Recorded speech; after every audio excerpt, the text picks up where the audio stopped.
komunikasi baik lisan maupun tulisan. Jadi di zaman sekarang itu sangat krusial orang-orang menyampaikan pesan lisan maupun tulisan itu. Jadi kita itu sangat sulit memahami. Namun kita tuh sering merasa kesulitan ya kan kalau misalnya menyampaikan secara efektif, pasti ada yang berbelit-belit atau terulang-ulang kembali. Disinilah kita akan membahas tentang kalimat efektif tersebut. Iya.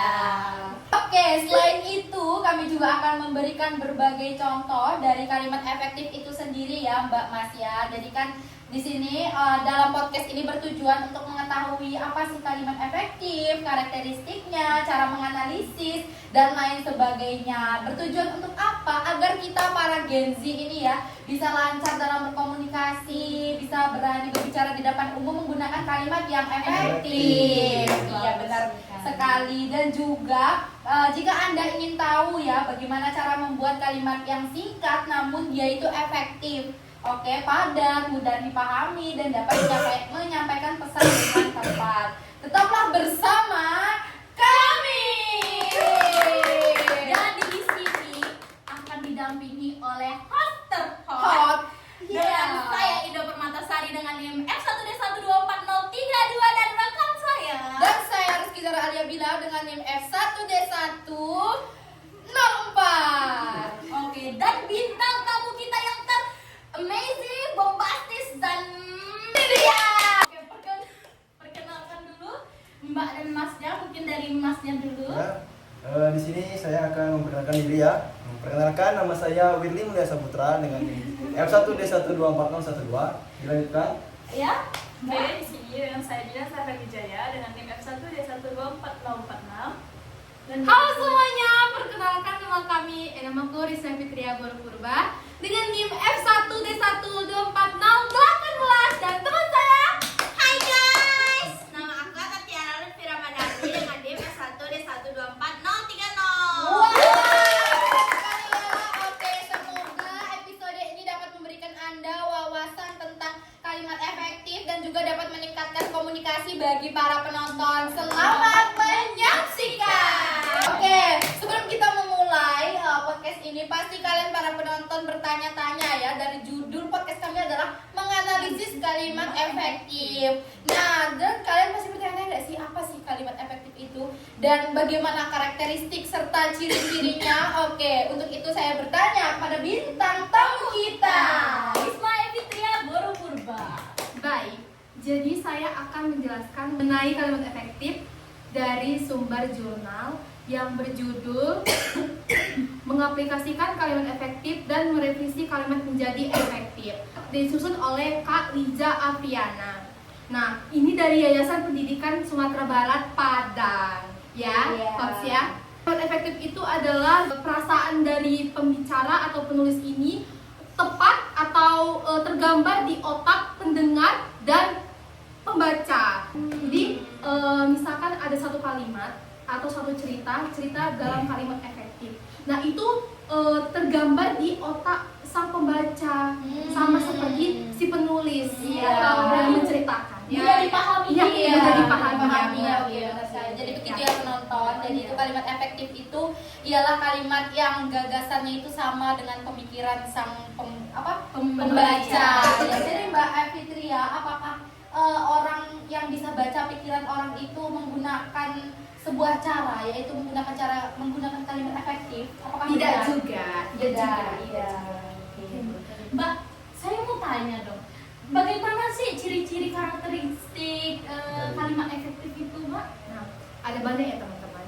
Ciri-cirinya itu ada 6. Yang pertama itu ada kesepadanan, yang kedua keparalelan, yang ketiga kehematan, yang keempat kecermatan, yang kelima ada kepadanan, yang keenam ada kelogisan. Jadi semoga para penonton mengerti dan sudah paham dari pengertian kalimat efektif itu sendiri. Dan lanjut Mbak Host. Oke, jadi kita ini kan udah mengenal kalimat efektif, ciri-cirinya. Nah, jadi sekarang kita akan mencari judul jurnal untuk kita analisis. Iya benar kalimat sekali. efektifnya. Oke, kita akan bertanya kepada Mbak Tatiana. Nah, terima kasih ya Mbak Hos ya. Nah, di dalam podcast ini saya mengambil judul judul jurnal yang berjudul Pengaruh Penggunaan Kartu Debit dan Uang Elektronik atau e-money terhadap pengeluaran konsumsi mahasiswa. Ini jurnal ini ditulis oleh Laila Ramadhani. Oh, Mbak, Ya. aku mau tanya, kenapa Mbak mengambil judul jurnal tersebut? Nah, dikarenakan di kalangan mahasiswa sekarang, yaitu Gen Z seperti kita, kita kebanyakan menggunakan elektronik ya, Mbak. Mbak menggunakan elektronik, Mbak? Pasti. Apakah Mbak menggunakan QRIS, Mbak? pasti. Ya. Gimana QRIS ya? Ya, di mana QRIS ini sesuatu teknologi terkini ya yang kita gunakan sebagai mahasiswa, ya, Mbak. Di sini kita akan menganalisis ya, dan Iya. dianalisis oleh Mas dan Mbak. Tapi sebelum itu, Mbak ya, dari penjelasan Mbak Lutfi tadi, apa sih biasanya kan kita mempunyai tantangan ya? Iya. Nah, tantangan anak Gen Z memakai QRIS itu apa sih, Mbak? Biasanya tantangan anak Gen Z itu kalau kita ke toko-toko jadul, Mbak, Iya. seperti toko-toko orang Cina ya, Iya. kan jarang tuh yang menggunakan QRIS, Mbak. Jadi itulah tantangan kita. Oh. Sebaiknya kita tuh cashless juga. Oh iya, benar Yes. sekali. Oke, lanjut Ya, terus. Oke, jadi di sini kita akan menganalisis kalimat efektif yang akan dianalisis oleh Mas Wirly dan Mbak Dina. Di sini sebelum kita menganalisis, ada baiknya kita harus tahu dulu tips and trick supaya bisa menganalisis kalimat efektif tersebut. Dari jurnal yang kita dapatkan dari Mbak Tiara Lutfi Ramadhani. Iya, benar sekali ya. Yang pertama-tama, perhatikan struktur kalimatnya. Kalimat efektif memiliki struktur yang sepadan dengan gagasan yang ingin disampaikan. Pastikan kalimat memiliki subjek dan predikat yang jelas dan gunakan kata hubung dengan tepat. Yang kedua, perhatikan penggunaan kata-kata. Karena hindari penggunaan kata-kata yang tidak perlu atau berlebihan. Pilih kata-kata yang paling tepat dan relevan untuk menyampaikan pesan. Yang ketiga adalah perhatikan kesejajaran bentuk. Kalimat efektif memiliki kesejajaran bentuk kata yang digunakan. Perhatikan kelogisan kalimat dengan ciri-ciri yang telah disebutkan oleh Mbak Risma. Kalimat efektif menyampaikan informasi yang secara logis, sehingga susunan informasinya dapat dilangsung dengan cerna dan sesuai dengan nalar. Perhatikan kejelasan makna.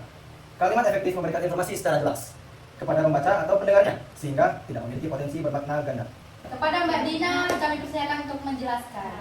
Oke, dari kalimat yang Mbak Tia bacakan tadi, ada 10 kalimat yaitu dengan tuntutan untuk memindahkan dana secara cepat, aman, dan efisien. Dari kalimat tersebut bisa dikurangi karena sudah tercakup dalam konteks sebelumnya. Nah, versi yang lebih efektif itu adalah pembayaran tunai dilakukan tanpa menggunakan uang fisik, melainkan melalui transfer antar bank atau transfer dalam jaringan bank. Selain itu, fasilitas yang disediakan bank seperti kartu ATM, kartu debit, dan uang elektronik atau e-money juga digunakan karena perluasan kebutuhan masyarakat untuk melakukan transaksi yang cepat, aman, dan efisien. Inovasi dalam teknologi sistem pembayaran berkembang pesat, menawarkan berbagai kemudahan dalam bertransaksi. Jadi kalimat yang kurang efektif dari kalimat yang saya sebutkan tadi itu dengan tuntutan untuk memindahkan dana secara cepat, aman, dan efisien. Dari kalimat yang kurang efektif itu bisa kita ubah menjadi karena perluasan kebutuhan masyarakat untuk melakukan transaksi yang cepat, aman, dan efisien. Jadi itu Penjelasannya. Oke, tepuk tangan dulu untuk penjelasan bintang tamu kita. Setelah dijelaskan tadi, jadi lebih mudah dipahami. Iya, dan juga konten ini bisa bermanfaat bagi para penonton ya, sebagai konten pendidikan juga ya Mbak Masya. Betul. Oke, karena waktu sudah mepet, sudah mau habis juga, jadi mungkin itu saja yang dapat kita sampaikan. Kita tutup ya Mbak ya. Oke. Kita tutup, mohon maaf jika ada kesalahan karena kami manusia biasa dan mahasiswa biasa dari Prodi Teknik Pertambangan.